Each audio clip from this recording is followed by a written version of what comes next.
Hola y bienvenidos a una nueva edición de Diálogo. Les saluda Shen Qian desde Beijing. Este año marca el 80 aniversario de la victoria en la guerra de resistencia del pueblo chino contra la agresión japonesa y la guerra antifascista mundial. ¿Qué contribuciones hizo China durante aquel periodo histórico y qué esfuerzos ha realizado China para defender la paz mundial a lo largo de estos años? Para profundizar sobre estos temas, hoy tenemos el placer de conversar con el señor Xia Chuntao, director del Instituto de Historia Moderna de la Academia China de Ciencias Sociales. Señor Xia, gracias por aceptar nuestra entrevista. Gracias. Este año se cumple el 80 aniversario de la victoria del pueblo chino en la guerra de resistencia del pueblo chino contra la agresión japonesa y en la guerra antifascista mundial. ¿Podría explicarnos en qué etapas se divide la guerra de resistencia del pueblo chino contra la agresión japonesa? La guerra de resistencia del pueblo chino contra la agresión japonesa duró 14 años, de 1931 a 1945, dividida en dos etapas.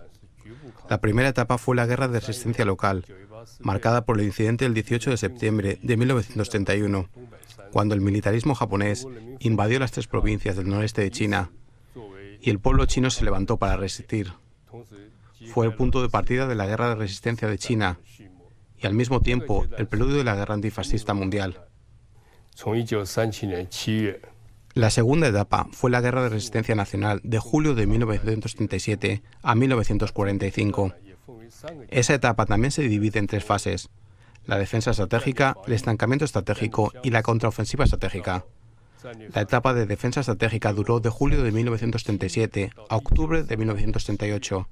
Y desde octubre de 1938 se pasó a la etapa de estancamiento estratégico, que gradualmente se convirtió en una contraofensiva después de la segunda mitad de 1943, hasta la victoria final de China en la guerra de resistencia contra la agresión japonesa en 1945. ¿Qué papel cree que desempeñó el Partido Comunista de China en la dirección de dicha guerra? El Partido Comunista de China fue el pilar de la guerra de resistencia del pueblo chino contra la agresión japonesa. Su papel se puede entender a partir de los siguientes aspectos. Primero, el Partido Comunista de China aboga por el establecimiento del Frente Unido Nacional Antijaponés y siempre se adhiere a él. Después del incidente del 18 de septiembre, las contradicciones nacionales entre la invasión japonesa y la resistencia china aumentaron gradualmente hasta convertirse en la principal contradicción de la sociedad china. En un momento de crisis nacional, el Partido Comunista de China puso el destino de la nación en primer lugar, pidió el establecimiento de un Frente Unido Nacional Antijaponés y realizó constantes esfuerzos, entre ellos la promoción de la solución pacífica del incidente de Xi'an. El Frente Unido Nacional Antijaponés, una vez establecido, se enfrentó a severos desafíos y pruebas. Como vicepresidente del Partido Kuomintang, Wang Jingwei traicionó a la nación y se rindió al enemigo, y Chiang Kai-shek desencadenó sucesivamente 3 movimientos anticomunistas. El Partido Comunista de China, bajo el principio de la lucha razonable, poderosa y mesurada, no solo repelió o detuvo estos ataques, sino que logró unir a los centristas, haciendo que el grupo gobernante del Kuomintang se viera obligado a tomar parte en la resistencia nacional. Resolvió así su crisis, mientras mantuvo la situación de unidad nacional en la guerra de resistencia. Sin el Partido Comunista de China no habría formación, consolidación y desarrollo del Frente Unido Nacional Antijaponés y sería imposible la resistencia y persistencia de China durante 8 años. En segundo lugar, el Partido Comunista de China propuso la directriz estratégica de la guerra prolongada, marcando el rumbo correcto de la resistencia. Cuando la guerra de resistencia nacional cumplió 10 meses de duración, Mao Zedong publicó sobre la guerra prolongada, en la que refutaba tanto la tesis de la derrota inevitable como la de la victoria rápida, señalando que sería una guerra prolongada y que la victoria final pertenecería a China. Mao Zedong también cuestionó y criticó la errónea directriz estratégica seguida durante esos 10 meses por las autoridades del Kuomintang, que se basaba principalmente en la guerra de posiciones y en un simple desgaste de fuerzas. Subrayó que el objetivo de la guerra es preservarse a uno mismo y aniquilar al enemigo, y propuso dar prioridad a la guerra de movimientos, complementada por la guerra de guerrillas y la guerra de posiciones. Sobre la convicción de que los soldados y el pueblo son la base de la victoria, el Partido Comunista de China mantuvo siempre una línea de resistencia total con el pueblo como protagonista. Sobre la guerra prolongada, elevó enormemente la confianza y la determinación de todo el ejército y el pueblo del país para resistir hasta el final, y señaló el camino correcto hacia la victoria en la guerra de resistencia. En tercer lugar, el Partido Comunista de China abrió frentes de combate en la retaguardia enemiga y estableció bases de apoyo democráticas de resistencia contra Japón, lo que permitió complementar eficazmente las operaciones del frente principal y hacer que estos frentes de la retaguardia se convirtieran gradualmente en el escenario principal de la resistencia china. Los hechos demostraron que desarrollar la guerra de guerrillas en la retaguardia enemiga era, desde el punto de vista estratégico, la forma de combate más eficaz para que una fuerza débil derrotara a una fuerte, aprovechando plenamente el poder de la guerra popular. Tras la entrada de la guerra en su fase de estancamiento, las fuerzas de resistencia dirigidas por el Partido Comunista de China inmovilizaron y combatieron a más de la mitad de las tropas invasoras japonesas en China y a prácticamente todas las fuerzas colaboracionistas. Para la primavera de 1945, el Partido Comunista de China había establecido 19 bases democráticas de resistencia contra Japón, con una población cercana a los 100 millones de personas, formando un cerco en torno a las principales ciudades y líneas de transporte ocupadas por el ejército japonés, convirtiéndolas en posiciones de vanguardia y bases estratégicas para llevar a cabo la ofensiva final. Lo anterior se centró principalmente en el papel fundamental del Partido Comunista de China en la guerra desde una perspectiva militar. En otros aspectos, este también desempeñó un papel central. Como todos saben, la lucha contra el imperialismo y el feudalismo ha sido la línea principal de la historia moderna de China, y la resistencia contra Japón se libró para salvar a la nación, es decir, para oponerse al imperialismo. Las luchas contra el imperialismo y contra el feudalismo están interrelacionadas. Oponerse únicamente al imperialismo sin tocar el feudalismo hace que la resistencia al imperialismo sea difícil de sostener. En las zonas de la retaguardia enemiga, el Partido Comunista de China estableció bases de resistencia conocidas como bases democráticas de resistencia a Japón, en las que la lucha contra Japón y la promoción de la democracia estaban inseparablemente unidas. Para centrarse en la tarea principal de la resistencia contra Japón, el Partido Comunista de China suspendió la revolución agraria y dejó de confiscar las tierras de los terratenientes, pero implementó medidas de reducción de alquileres y de intereses, mejorando así la vida del pueblo. Además, promovió la apertura democrática y la implementación de la política democrática. En el ámbito cultural se fomentó una nueva cultura democrática basada en la lucha del pueblo contra el imperialismo y el feudalismo, reemplazando la cultura tradicional. Todo esto reflejaba las aspiraciones democráticas y tenía un marcado carácter antifeudal. De manera objetiva, desempeñó un papel muy importante en la organización y movilización del pueblo para participar en la resistencia contra Japón. Por lo tanto, durante la guerra de resistencia del pueblo chino contra la agresión japonesa, el Partido Comunista de China levantó con firmeza las banderas de la resistencia y de la democracia, alineándose con las circunstancias y con el sentir del pueblo. Se convirtió merecidamente en la columna vertebral de la guerra de resistencia y en vanguardia de la liberación nacional, desempeñando un papel decisivo e insustituible en la obtención de la victoria final. ¿Cómo evalúa el papel de China, el principal campo de batalla en Oriente en la guerra antifascista mundial?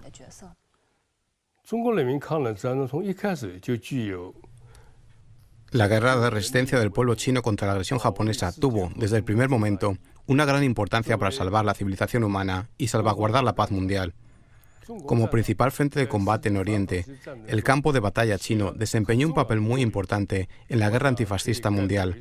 Creo que puede resumirse en los 4 más. Primero, el inicio más temprano. En 1931, el militarismo japonés provocó el incidente del 18 de septiembre, ocupando las 3 provincias del noreste de China, y el pueblo chino se levantó para resistir. Japón creó así en Asia, en el extremo oriental del mundo, el primer foco de la guerra, y la resistencia del pueblo chino se tomó como punto de partida de la guerra de resistencia de China, al tiempo que marcaba el inicio de la guerra antifascista mundial. Cabe señalar que la resistencia independiente de China comenzó 8 años antes de que el Reino Unido y Francia declararan la guerra a Alemania e Italia, 10 años antes del estallido de la guerra entre la Unión Soviética y Alemania y de la Guerra del Pacífico.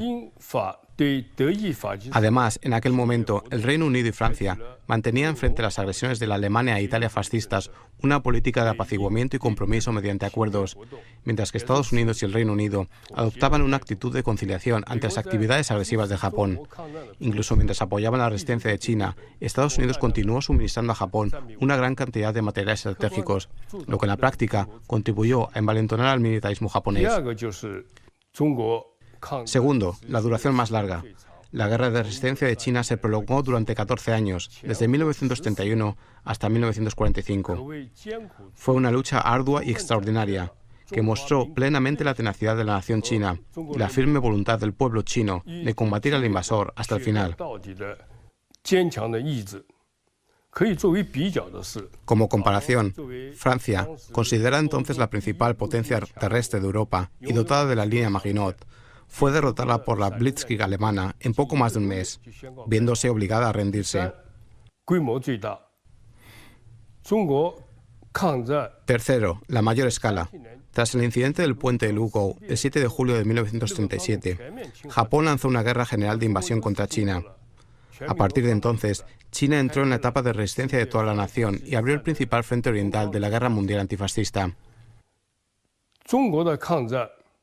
La resistencia china inmovilizó y combatió a la mayor parte de las fuerzas principales del militarismo japonés, llegando a aniquilar, en total, a más de 1,5 millones de soldados japoneses, lo que desempeñó un papel decisivo en la derrota final del militarismo japonés.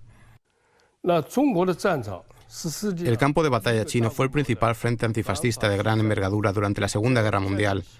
En la fase de defensa estratégica, China y Japón desplegaron más de 4 millones de efectivos. La línea del frente se extendía por más de 1.800 kilómetros, con combates que se propagaron a más de una decena de provincias y regiones de China, y con más de 400 millones de personas involucradas, directa o indirectamente, en la guerra. La prolongada resistencia de China hizo que los invasores militaristas japoneses quedaran atrapados en el atolladero de un frente de combate de larga duración, apoyando y coordinando de manera eficaz las operaciones en los frentes de Europa y del Pacífico. En concreto, la resistencia prolongada de China contuvo el avance japonés hacia el norte contra la Unión Soviética, evitando que ésta tuviera que librar una guerra en dos frentes.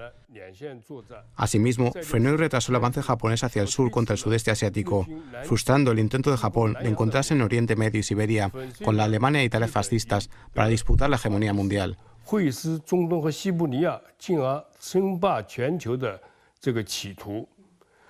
Incluso en la difícil etapa de estancamiento estratégico, China fue capaz de enviar un ejército expedicionario a Birmania para combatir junto con las fuerzas aliadas contra Japón.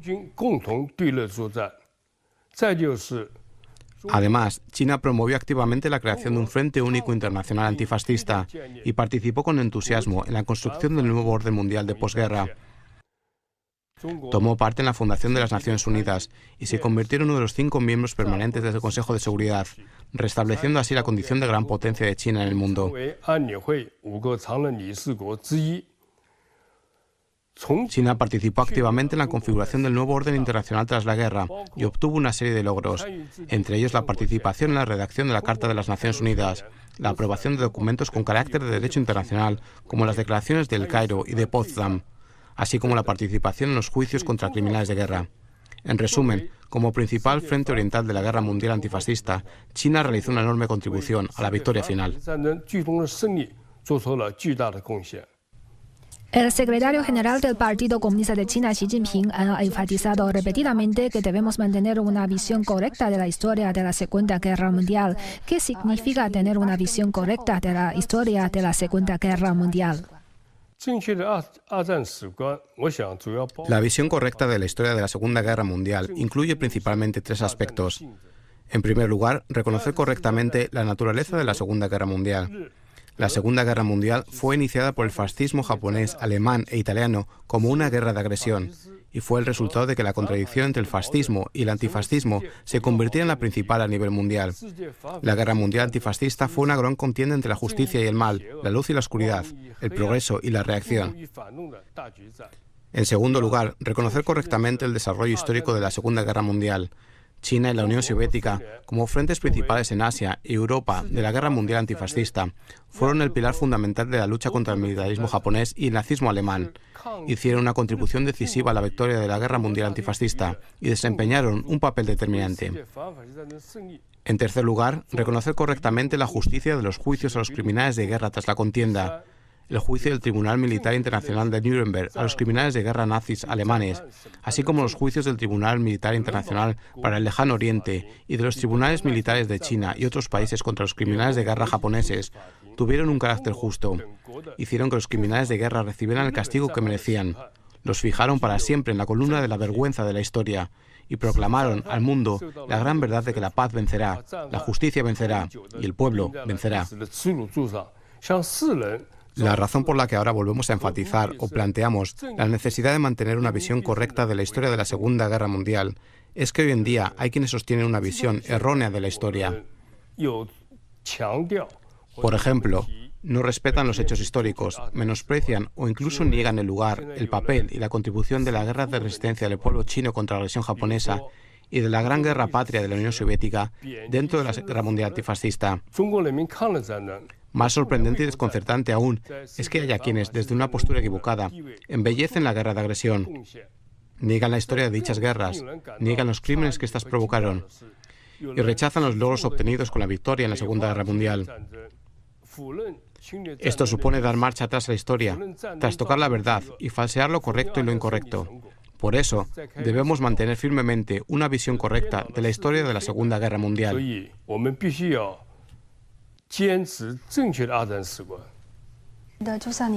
En la comunidad internacional de historiadores ha existido durante mucho tiempo una narrativa de la Segunda Guerra Mundial centrada en Occidente.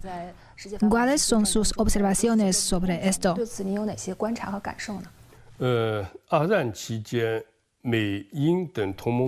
Durante la Segunda Guerra Mundial, Estados Unidos, el Reino Unido y otros países aliados aplicaron una gran estrategia de primero Europa, luego Asia. Es decir, dar prioridad al frente europeo y situar en un lugar secundario el frente asiático. Posteriormente, la narrativa occidental sobre la historia de la Segunda Guerra Mundial siguió en líneas generales esa misma lógica.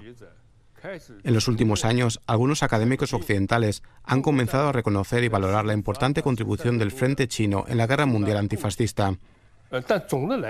Sin embargo, en términos generales, el marco narrativo de la historiografía occidental sobre la Segunda Guerra Mundial no ha cambiado sustancialmente.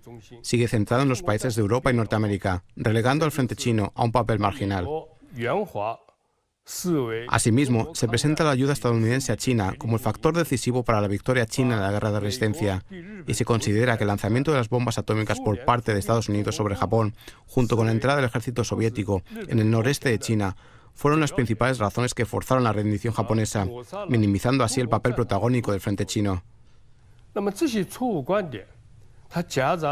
Estas opiniones erróneas están impregnadas de un tradicional eurocentrismo y de la vieja mentalidad colonialista occidental, así como de una mentalidad propia de la Guerra Fría, y rebosan de una arrogancia y prejuicios ya obsoletos.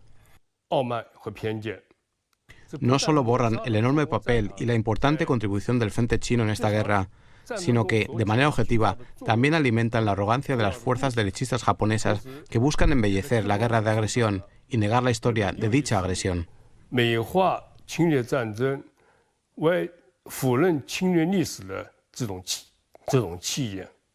A menudo decimos que debemos defender los logros de la victoria en la Segunda Guerra Mundial. ¿Qué es lo que realmente debemos defender?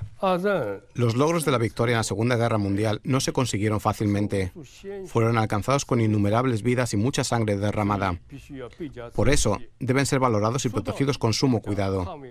En esencia, cuando hablamos de defender los logros de la victoria en la Segunda Guerra Mundial, nos referimos a defender la paz mundial y la justicia internacional.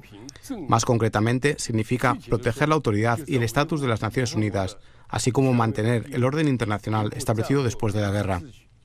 El retorno de Taiwán a China es uno de los logros de la victoria en la Segunda Guerra Mundial. ¿Qué papel juega la defensa del principio de una sola China en la protección de los logros de la victoria en la Segunda Guerra Mundial? Este año se cumplen 80 años de la recuperación de Taiwán de la ocupación japonesa. Actualmente existe una teoría llamada estatus indefinido de Taiwán, que realmente es una afirmación absurda. El retorno de Taiwán a China es una parte importante de los logros de la victoria en la Segunda Guerra Mundial y del orden internacional posterior a la guerra. Documentos de carácter jurídico internacional, como las declaraciones del Cairo y de Potsdam, reconocen la soberanía de China sobre Taiwán. La autoridad de la Resolución 2758 de la Asamblea General de las Naciones Unidas es indiscutible. Negar la soberanía de China sobre Taiwán es, en realidad, desafiar los logros de la victoria en la Segunda Guerra Mundial y el orden internacional posterior a la guerra.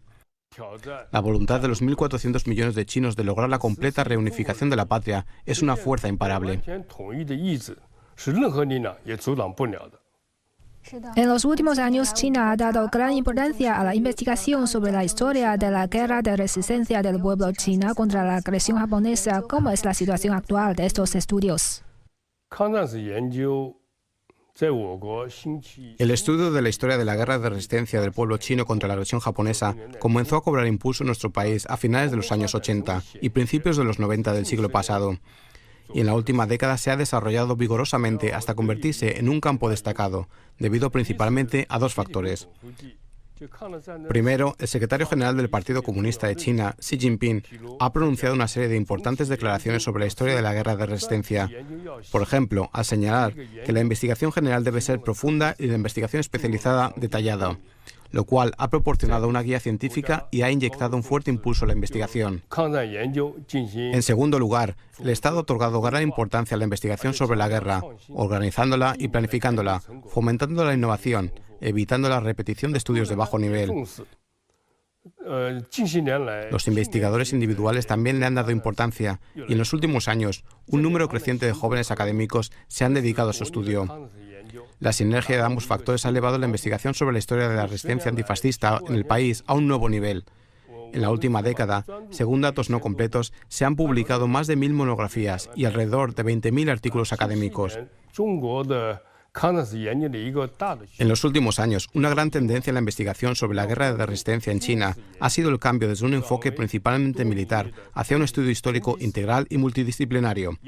En particular, se ha prestado mayor atención al papel central del Partido Comunista de China, a las atrocidades cometidas por el ejército japonés y al estudio del principal escenario bélico oriental.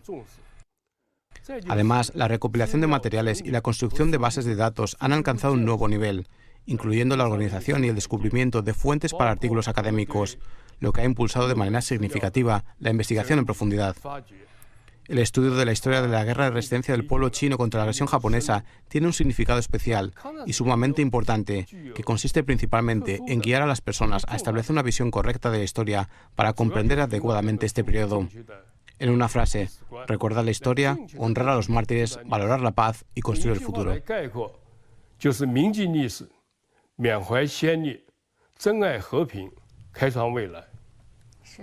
Sí, entonces, ¿cuál es su opinión sobre la percepción y evolución en la sociedad japonesa respecto a la guerra de agresión y el dominio colonial? Desde el establecimiento de relaciones diplomáticas entre China y Japón en 1972, los intercambios y la cooperación entre ambas partes han ido profundizándose, pero los problemas históricos pendientes se han convertido en un obstáculo importante para las relaciones bilaterales. En 1978, Japón trasladó las tablillas de un grupo de notorios criminales de guerra de clase A, incluido Hideki Tojo, al santuario Yasukuni para su veneración, que continúa hasta el día de hoy. Luego está el tema de los libros de texto, en los que Japón minimiza o incluso niega la historia de la agresión militarista japonesa.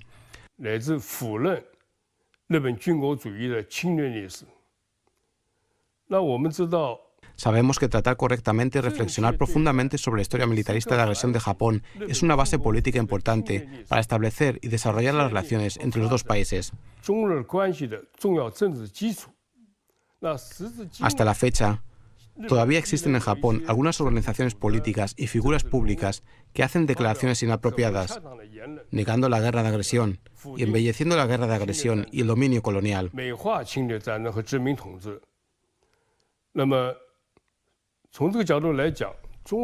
Desde este punto de vista, la responsabilidad de los altibajos en las relaciones entre China y Japón recae completamente en la parte japonesa. No se atreven a reconocer ni enfrentarse a lo que han hecho, mostrando una carencia del mínimo coraje y sinceridad para reflexionar sobre la historia. En cuanto a quienes intentan glorificar el militarismo japonés, eso es aún más una fantasía absurda. Quien juega con fuego inevitablemente se quema.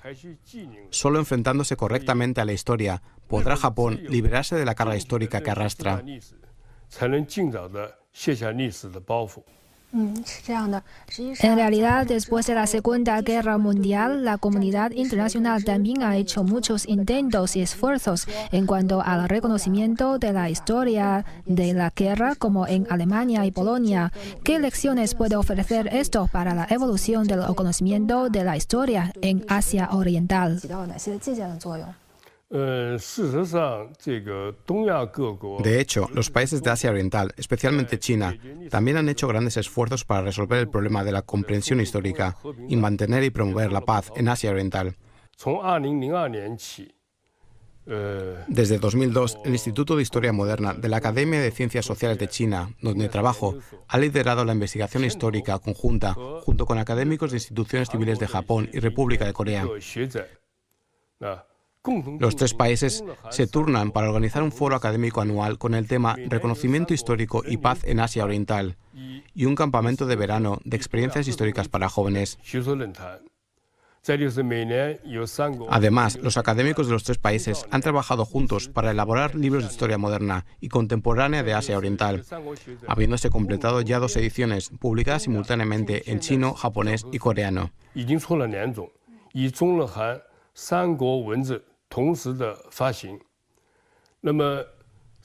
El requisito previo para que los académicos de los tres países lleven a cabo esta cooperación es mantener una posición común, oponerse conjuntamente a las actitudes de algunos japoneses que niegan la guerra de agresión o embellecen la guerra de agresión y el dominio colonial.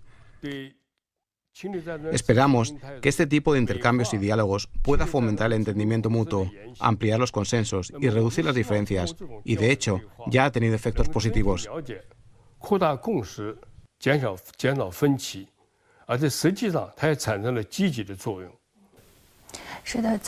En el contexto del 80 aniversario de la victoria en la Guerra Mundial Antifascista, muchos países han celebrado ceremonias conmemorativas. ¿Cuál es el significado de conmemorar esta victoria? ¿Qué lecciones podemos extraer de la historia? La iluminación y lecciones de la historia son un patrimonio espiritual común de la humanidad. La experiencia pasada que no se olvida es una guía para el futuro. Hoy, la paz y el desarrollo son los temas de nuestra era, pero el mundo sigue siendo muy inestable. Al mirar atrás a esta parte de la historia y enfatizar la importancia de recordar sus lecciones, buscamos despertar en todos los pueblos del mundo el anhelo y la determinación de preservar la paz. Esperamos que todos puedan aprender de la historia y mirar hacia el futuro, trabajando juntos para mantener la paz mundial y promover el desarrollo común. China fue una de las naciones vencedoras en la Segunda Guerra Mundial. Al mirar hoy hacia esta parte de la historia, lo más importante es mantener la confianza, la serenidad y la compostura propias de un vencedor. Estar alerta incluso en términos de tranquilidad y continuar esforzándonos con determinación. Debemos impulsar la construcción de un país fuerte y la gran causa de la revitalización nacional a través de la modernización de China. El proceso histórico de la gran revitalización de la nación china es irreversible.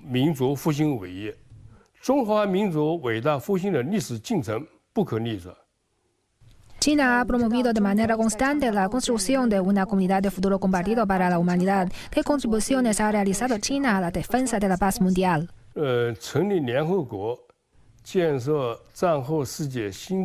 La fundación de las Naciones Unidas y la construcción del nuevo orden mundial de posguerra son logros emblemáticos de la victoria en la Guerra Mundial Antifascista. La ONU promueve la resolución pacífica de los conflictos internacionales y constituye la piedra angular para mantener el orden internacional de posguerra. Cuanto más complejo y turbulento se vuelve el escenario internacional, más debemos salvaguardar la autoridad y el papel de la ONU, así como el sistema internacional centrado en la ONU y el orden global basado en el derecho internacional.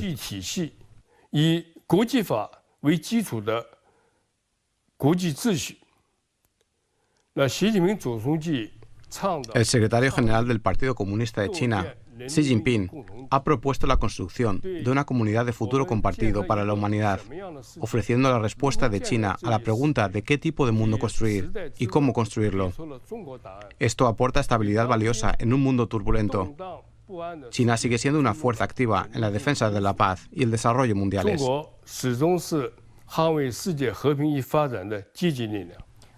Gracias, señor Xia, por su análisis. De nada, gracias.